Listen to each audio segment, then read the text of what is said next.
l'illustre disparu a forgé son aura sur des piliers d'airain.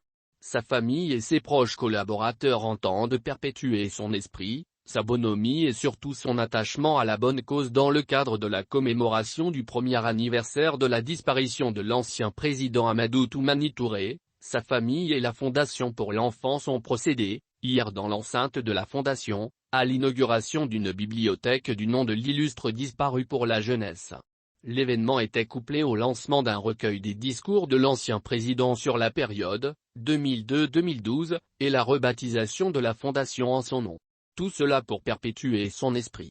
La cérémonie a enregistré la participation de l'épouse de l'ancien président, Madame Touré Lobo Traoré, du secrétaire général de la présidence, Mamadou Oulalé, du chef de cabinet du président de la transition, Damba Neda, des anciens premiers ministres Modibo Sidibé et Ousmane Issoufi Maïga, des anciens ministres, des ambassadeurs et du chef de cabinet de l'ancien président, Sédou Sissouma. Arraché à notre affection le 10 novembre 2020, le peuple avait accueilli dans la consternation la triste nouvelle de la disparition brutale de celui qui a été unanimement ou presque reconnu par ses compatriotes comme le grand bâtisseur. Un an après, sa famille et ses proches ont tenu à lui rendre hommage à travers une série d'activités. Il faut rappeler que l'ancien chef de l'État avait entamé une série d'activités humanitaires au profit des populations nécessiteuses. Ces efforts ont permis de faire un forage pour les habitants de Mouintougoula qui va être inauguré, aujourd'hui. La réalisation d'une bibliothèque qu'il a toujours espéré accomplir pour la jeunesse traduit l'attachement de l'homme à réaliser des bonnes œuvres. La bibliothèque est donc un moyen de partage du savoir, de la connaissance. Dans son discours de remerciement, la veuve de l'ancien président, Madame Touré Lobo Traoré, a ravivé une des dernières déclarations de son époux à l'endroit de la jeunesse. Vous devez faire mieux que nous, vous n'avez pas le droit d'échouer parce que vous êtes mieux préparés et mieux instruits. Et de rappeler que la bibliothèque servira à bonifier le savoir des jeunes pour construire un meilleur lendemain. Pour l'épouse de l'ancien président, il avait souhaité qu'un espace soit réservé pour l'aménagement d'une bibliothèque pour le public. Aujourd'hui, c'est une chose faite. Elle a été réalisée grâce au fonds documentaire personnel du général Amadou Toumani Touré, un homme qui avait développé une passion pour la lecture. L'ex-première dame a aussi souligné que le troisième projet porte sur un engagement du président de la Fondation pour l'enfance à la population de Farako-Mouintougoula. Il avait promis aux habitants de la localité un forage pour favoriser l'accès à l'eau potable et atténuer la corvée des femmes. J'ai estimé, dit-elle, que la mort ne peut et ne doit pas compromettre cet acte de générosité, a expliqué la veuve de Amadou Toumani Touré.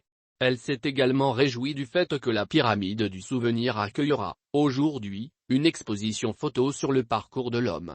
Samedi prochain, les jeunes prendront le relais à travers des activités culturelles et des témoignages sur l'ancien chef de l'État.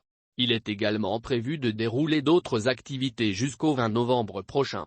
Madame Touré Lobo Traoré a laissé entendre que ce premier anniversaire de la disparition de son époux de président, représente une opportunité de rendre hommage à cette grande figure. Nous avons trouvé dans les hommages qui lui ont été rendus, depuis sa disparition jusqu'à nos jours, le réconfort et la force de nous relever d'une épreuve si dure. Nous avons compris alors que notre premier devoir est de perpétuer son œuvre. Le destin n'a pas permis de réaliser la totalité de cette volonté, mais je suis fière et heureuse d'annoncer, aujourd'hui, la publication du recueil des discours du président sur la période de 2002-2012. Ce fut un moment très émouvant qui a vu Madame Touré Lobo fondre en larmes, avant la fin de son discours. Ce premier anniversaire de la disparition du président Touré survient quelques jours après le décès de Madame Cissé Mariam Kaïdama Sidibé. La symbolique est parlante puisque celle dont la nation malienne porte le deuil, depuis le 6 novembre dernier, avait été nommée par l'ancien président Amadou Toumani Touré Premier ministre. Elle est restée jusqu'à ce jour la première et seule femme à avoir occupé ce poste. Pour sacrifier un devoir de souvenir, un film sur le parcours du grand bâtisseur a été projeté. Ce document résume les grands chantiers réalisés par l'homme d'État qu'il a été, notamment le barrage de Taoussa, la route Bamako-Ségou, le Troisième-Pont, l'université de Ségou et de Kabbalah, entre autres. Selon les témoignages, il a été sans conteste un apôtre de la paix. Il a toujours choisi le camp de la paix au détriment de celui des seigneurs de la guerre, En cela il faut entendre la médiation dans les conflits au Rwanda, au Tchad et Côte d'Ivoire, et se taira.